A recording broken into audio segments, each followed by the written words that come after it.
Willkommen zu Frequent Traveler TV, heute wieder mit einer frisch gepressten Sendung für euch.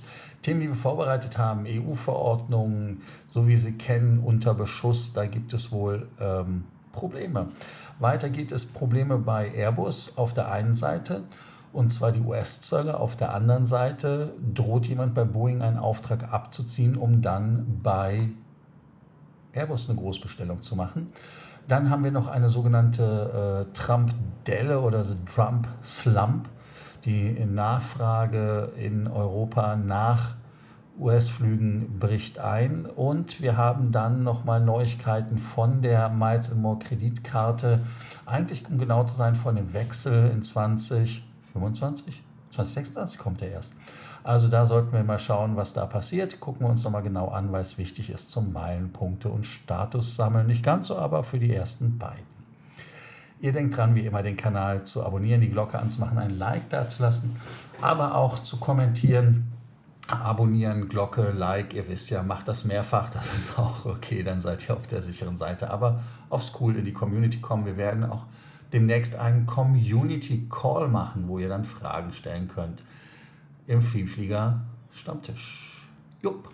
So geht das auf School und so geht das hier. Und wir fangen an mit dem ersten Thema. Das erste Thema, was wir haben, ist die EU-Verordnung. Die EU-Verordnung als solches haben wir ja lieben gelernt, aber auch hassen gelernt, weil einige Sachen machen doch Bauchschmerzen und jetzt sollen Änderungen kommen.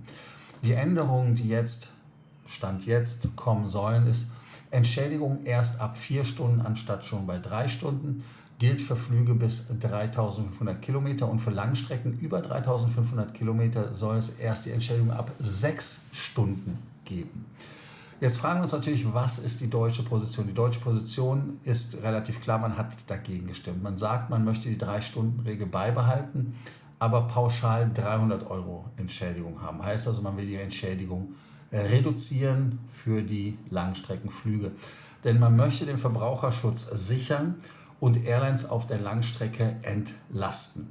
Das macht natürlich in der ersten Sichtung irgendwo Sinn, aber auf der anderen Seite sind die Fluggesellschaften doch selber schuld, wenn sie nicht das liefern, was sie versprechen. Und ich weiß nicht, in welcher Branche man so freimütig Sachen ändern kann wie Fluggesellschaften und die Passagiere, aka Kunden, also uns, das so schlucken. Die aktuelle Regelung ist halt wirklich im Moment relativ easy, 250 € bis 1500 Kilometer, also ab 3 Stunden, dann 400 bis 3.500 und 600 ab 3.500.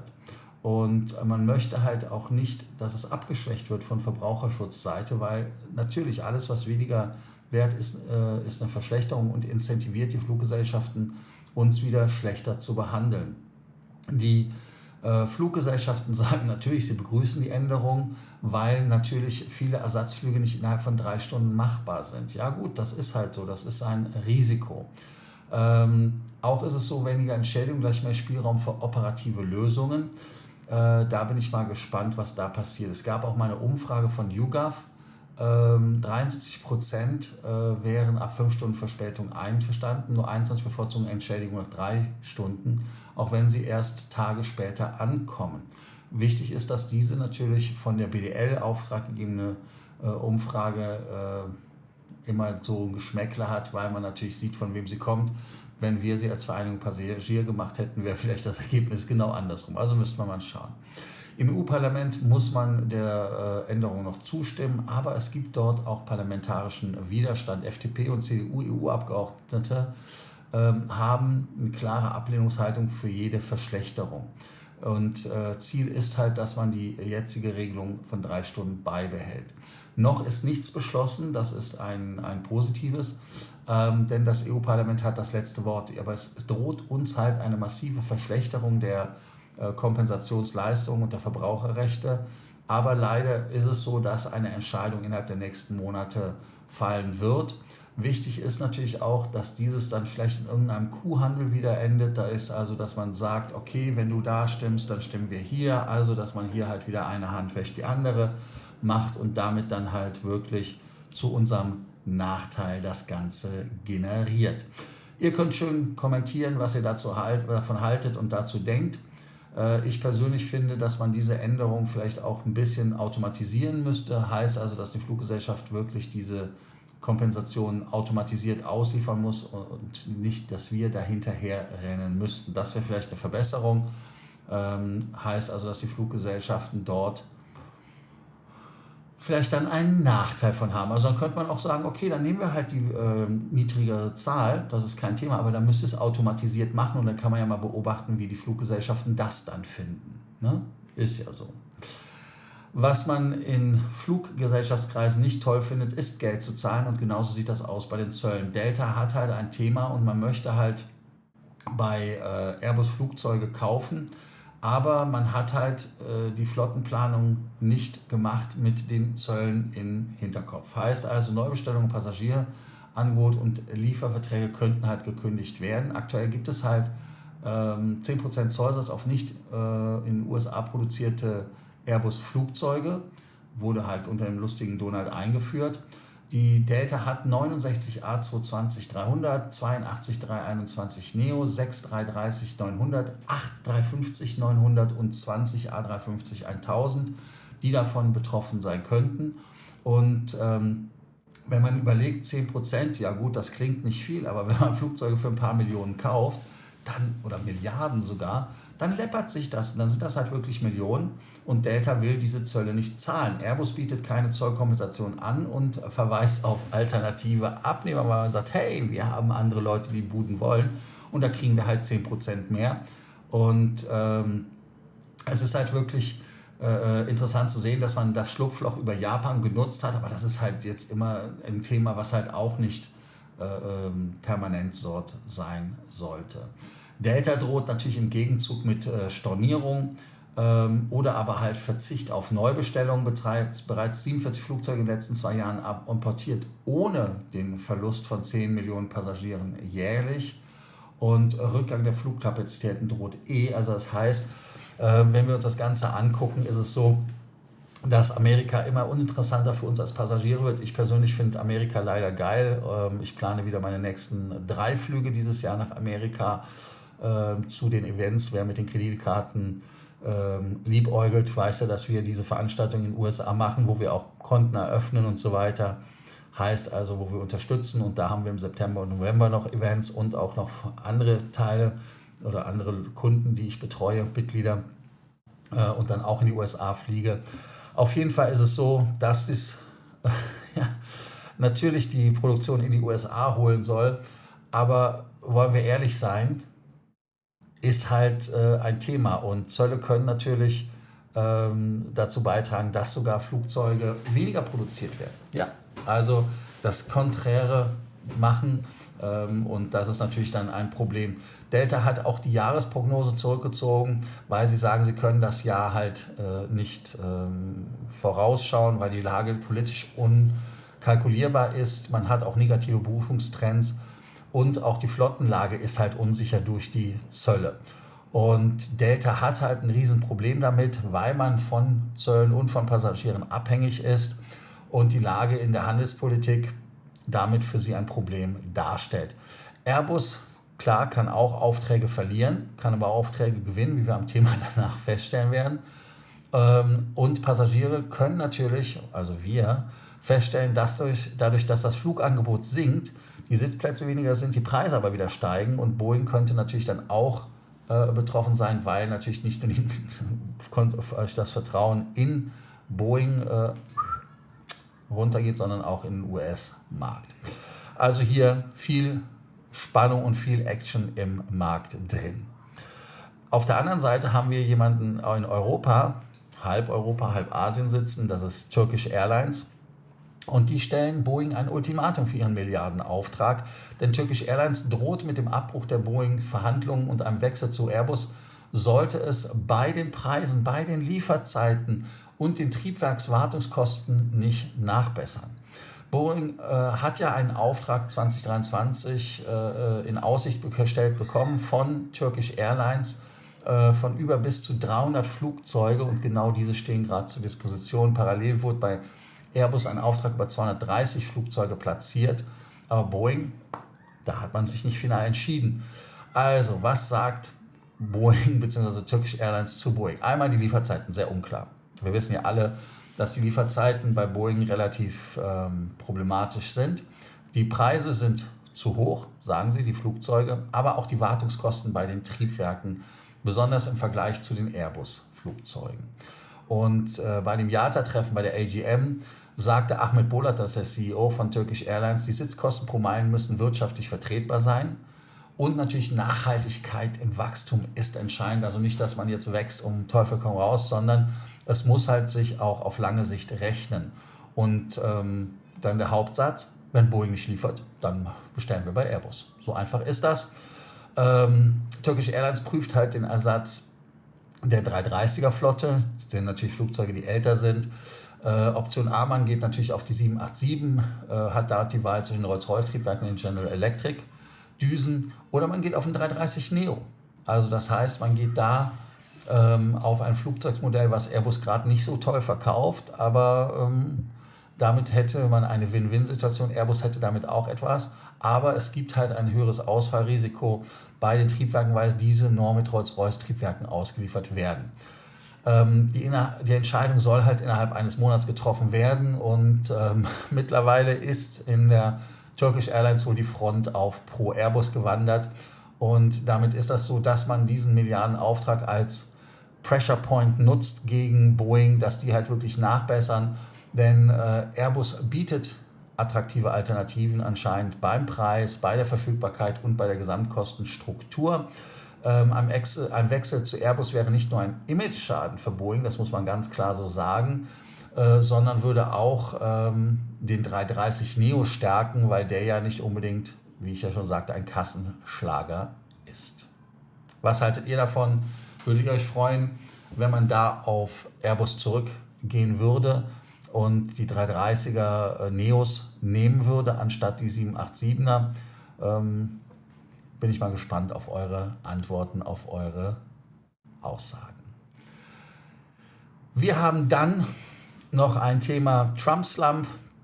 Heißt also, dass diese Nachfrage, die wir auf dem US-Markt an Passagieren nach unten gehend haben, noch weiter wird, diese Delle. Und im Sommer 2025 trifft das die Fluggesellschaften. Die Fluggesellschaften spüren in Europa gerade auf den Nordatlantikstrecken einen Rückgang in der Economy Class, ganz, ganz groß.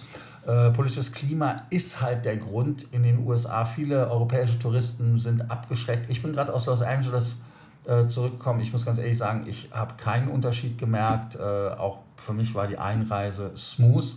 Air France und KLM, Lufthansa reagieren auch auf diese Krise, aber unterschiedlich. Gucken wir uns erstmal an, was Air France KLM macht. Ben Smith, der CEO, sagt ja, dass man 2-3% unter dem Ziel ist, auf den Economy Class sitzen nach Nordamerika. Man hat halt starke Preissenkungen gemacht, um die Buden wieder voll zu machen. Die Premium-Kabinen laufen stabil, die werden auch weiterhin gut gekauft, aber man will halt mit günstigen Preisen die Buchungen wieder unterstützen. Und man hat Hoffnung, dass man durch Zusatzerlöse, heißt also Sitzplatzauswahl, Versicherung, Hotels, also durch diese ganzen Ancillary Revenues, wie es im Englischen heißt, dort was schafft. Lufthansa sagt, nö, wir haben keine generelle Flaute, aber wir merken, dass wir von den US-Kunden stärker abhängig sind, denn die Nachfrage aus Europa nach Amerika ist rückläufig, besonders die Leute, die touristisch in den USA unterwegs sind im Zweifel nicht mehr da. Spohr sagt, der politische Ton in den USA sorgt für Unsicherheit und ein paar Euro mehr oder weniger ändern nichts an der Entscheidung, ob man überhaupt fliegt. Heißt also, Lufthansa will da nicht den Preis reduzieren. Und der Transitverkehr über Frankfurt und München, beziehungsweise auch über Italien, weil ITA ist ja auch dabei, ist einmal ein Thema. Und man setzt natürlich auf Italien als Synergie mit der ITA, wo man ja seit 2025 beteiligt ist. Heißt also, Lufthansa gibt keine offizielle Prognose für das Quartal 3 ab. Man hat eine Taskforce, die die Marktentwicklung beobachtet. Man will die Kapazitätserweiterung auf der Nordamerika-Strecke reduzieren bei Bedarf. Preisaktionen bei kurzfristigen Buchungen gibt es auch ab und zu. Also zum Beispiel Frankfurt-Los Angeles für 648 Retour ist zum Beispiel so ein Schnapperpreis in der Economy Class. Air France KLM macht auch Niedrigpreise auf verschiedensten Routen. Warum machen die nur Los Angeles, weil die 380er da haben? Jo. Ziel ist Umsatzsteigerung über Nebenleistungen bei den Air France KLM und wollen damit halt dieses Defizit, was sie bei den niedrigeren Ticketpreisen haben, wieder rausholen. Und Hoffnung ist auch, dass der US-Dollar-Kurs und tiefe Preise die Leute last minute noch motivieren, in die USA zu kommen. Aber das Marktvolumen ist halt wirklich unter Druck. Ihr könnt ja schreiben, ob ihr nach Amerika fliegen wollt oder nicht und warum die jetzige Regierung euch da vielleicht das Ziel Amerika vermiest. Für die Fluggesellschaften ist das Yield-Management, also das, was man macht, um die Flugzeuge zu füllen, vom Preis her und damit den höchstmöglichen Preis von jedem Passagier zu bekommen. Und natürlich günstige Preise sind natürlich schlimm für die Ertragsstruktur, besonders in der Economy Class mit den geringeren Margen. Und wir merken halt auch, dass das Klima in den USA anscheinend real ist und was die Medien daraus machen. Ich persönlich kann aus eigener Erfahrung euch sagen, hey, ich kann es nicht nachvollziehen, aber hey. Und das andere ist halt wirklich, dass man sich halt da anguckt, ob man halt dort mit dem Volumen kontern kann, heißt also, dass man die Preise billiger macht und die Leute damit motiviert. Wobei Lufthansa halt wirklich das Netzwerk als Plus für sich sieht, Premium-Produkte und Partnerschaften weiter forciert und damit halt wirklich dieses volatile Sommergeschäft, was halt ein Riesenrisiko im Sommer für die Fluggesellschaften anscheinend ist, im Sommer 2025, um das Ganze zu balancieren und auszubalancieren. Also, ihr könnt nochmal die Fragen beantworten, die ich euch gestellt habe, wie zum Beispiel, ob ihr Amerika meidet wegen der Politik oder nicht. Und wenn ja, warum, wieso, weshalb? Ist mal spannend zu lesen. Ein Thema, was uns interessiert, sind halt die Kreditkarten. Nicht nur amerikanische Kreditkarten, auch wenn wir in Deutschland sind, gibt es ja deutsche Kreditkarten und die Lufthansa Miles & More Kreditkarte soll ja umgestellt werden von der DKB auf die Deutsche Bank. Allerdings erst 2026. Ja, kommt nicht. Im letzten Jahr hatte man ja gesagt, man möchte mit der DKB das Ganze beenden. Geplant war ja, dass man diesen Juni mit der Deutschen Bank als als einziger Herausgeber der Miles & More Kreditkarte zusammenarbeiten will, aber es ist nichts passiert. Es gibt keine Mitteilung, es gibt keine neuen Produkte, keine Kommunikation. Lufthansa schweigt, Deutsche Bank schweigt. Und jetzt gucken wir mal, was da passiert. Also, die KB, die geben Karten aus. Ich habe Kunden oder Mitglieder, die die Karten noch sich holen. Es gibt dort keine Informationen über irgendwelche Zeitpläne. Es gab einen Artikel in der Finanzszene im April, der durch die DKB ja bestätigt worden ist, dass der Vertrag bis 2026 verlängert wurde, was ja auch ein Zeichen dafür ist, dass man bei Hansens dort ein Problem hat mit der Lufthansa, beziehungsweise bei der Deutschen Bank Probleme hat mit der Lufthansa Kreditkarte, so ist richtig. Und die DKB zieht sich ja generell aus diesen Co-Branded Kreditkarten zurück. Also das heißt, die Hilton-Karte hatten wir ja schon, die ist ja weg, Porsche und halt die Lufthansa Miles & More Karte. Und das bedeutet halt, dass wir vor 2026 keinen Produktstart sehen. Bestandskunden behalten natürlich die DKB-Karten bis zu einem Laufzeitende und wenn die Deutsche Bank übernimmt, muss man sich wahrscheinlich komplett neu anmelden, denn es wird keinen automatischen Kontoumzug geben. Ja, hurra, wer hätte denn auch geglaubt, dass es einen automatischen Kontoumzug gibt? Das haben wir noch nie gehabt und ist, glaube ich, in Deutschland auch gesetzlich gar nicht möglich. Es gibt auch keine Aussagen zur Gestaltung, zu Vorteilen oder zum Ablauf der neuen Karte von der Deutschen Bank. Heißt also, man ist da sehr, sehr schweigsam. Die Situation selber ist halt wie immer schwierig. Miles & More, normalerweise, wenn es irgendwas zu berichten gibt, sind sie ja direkt draußen und erzählen uns alles. Aber wenn es etwas gibt, wo es Verzögerungen gibt, sind sie etwas spärlich und ich nenne es mal maulfaul. Es wirkt halt auch auf beide Partner negativ in meinen Augen, wenn man da halt nicht in der Kommunikation nach vorne geht und sagt, hey, so ist es. Weil das lässt genau wie immer im Leben dann Raum zu Spekulationen, aber auch bei den Kunden, die neue Karten haben wollen, die wissen nicht, was sie tun sollen. Soll ich jetzt noch eine Karte holen? Soll ich mir auf die neue Karte warten? Was soll ich tun? Und da ist es halt wirklich so, dass das dann eher zur Verunsicherung beiträgt als alles andere. Ja, was bleibt festzuhalten? 2026 frühestens. Hoffen wir, dass es nicht wieder Berliner Flughafen wird, dass es dann nochmal weitergeht. Dann weiter, die DKB ist halt der offizielle Kartenpartner. Ich empfehle jedem nochmal den Welcome-Bonus abzunehmen und mitzunehmen. Und die Lufthansa Miles & More sollte mal endlich eine Mitteilung geben oder auch die Deutsche Bank, was da passiert.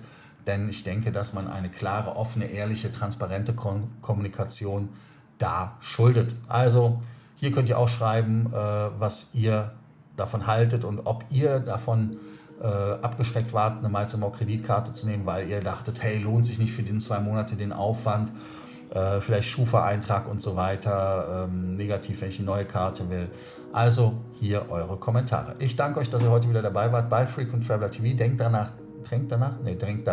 den Kanal zu abonnieren, die Glocke anzumachen, ein Like dazulassen und bei Sorgen, Ängsten und Nöten könnt ihr natürlich wie immer in der School-Gruppe schreiben und dort nehmen wir uns der Themen an. Danke, dass ihr da wart und bis zur nächsten Sendung. Ich bin dann hier einfach mal wieder raus und ich habe einen Termin mit Finnair.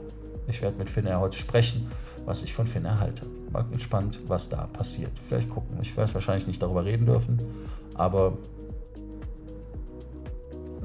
es bleibt spannend. Also bis dann. Ciao, ciao.